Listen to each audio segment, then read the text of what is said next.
Why is it important to tell your story?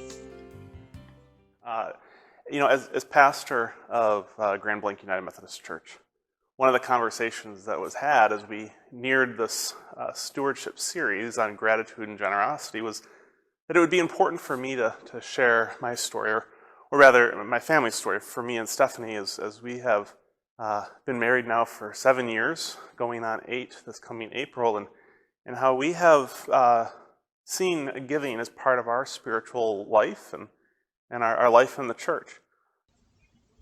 Have you always given to the church? Um, no, honestly, I haven't. That hasn't always been part of my life. When we were kids, we used to reach over to mom and dad and see if we could get $1 or a quarter or something like that to put in the offering, but it was never our own money that we would give in the offering. That wasn't part of our life. That wasn't part of our spiritual journey. As we grew older, we started to realize that would be part of what we should do as Christians, but that was never really something that was expected of us. Certainly then as we went to college and started seminary and all of that we knew about the giving to the church, but in our eyes, that was still something that mom and dad did. That was something that adults who were working steady jobs did. Have you ever stumbled in your giving? In April of that year, of 2015 anyway, we found out that we were expecting twins, and we knew that we needed to put a nest egg together to make sure we were ready for twins. And as you can imagine, getting ready for twins is a costly endeavor, more so doubly than getting ready for one kid. And we ended up kind of putting aside some of those priorities we'd built up. One of those priorities being our giving. We still gave, but it wasn't with the enthusiasm that it should have been. And then when Matthew and Micah were born, just the costs, the medical costs, the co-pays for office visits and specialists, and formula and diapers. Oh my Lord, the diapers! It built up to the point where we were beyond our budget. We were spending beyond our budget, and we racked up credit card debt, and to the point where one day, shopping for groceries, I had to use a different card because the credit card was maxed out.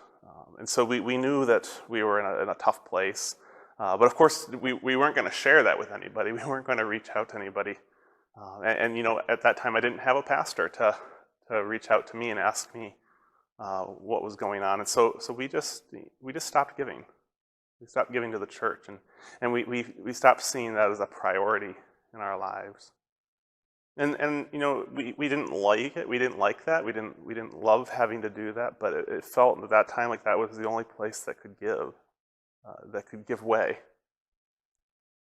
And so once things evened out a little bit financially for us, we decided that we did want to make sure that we built back up to that tithe and make that a true priority in our budget, and let go of other things before we would let go of that. And it's amazing how when we did that, things really started to kind of even out.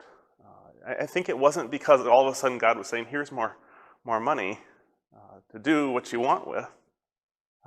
It wasn't because we started going through less food with kids, but I think it was because we started to see our priorities different. And so we continue to give today, and I still believe in that idea that if I'm going to ask you as a church to do that, I probably should be involved in that spiritual discipline too. What are you excited to give to? Well, it's interesting. Sometimes as a pastor, it feels like you're kind of giving to your salary, right? But we try not to think of it that way. We try to think about the fact that what we're giving to is the common mission of the church. And part of that is my salary as the pastor here, but it's also the programs and the ministries and the outreach and the other staff needs and all the areas that encompass this big ministry from Grand Blanc United Methodist Church. And so we're excited to be able to give to that. And as I share with you, all the congregation, one of the goals that I have is always to make sure that I am justifying our ask, that we're showing you the evidence of God's ministry in our ministry. And so we always want to make sure that we are living that out and that we are giving to something that we believe in too.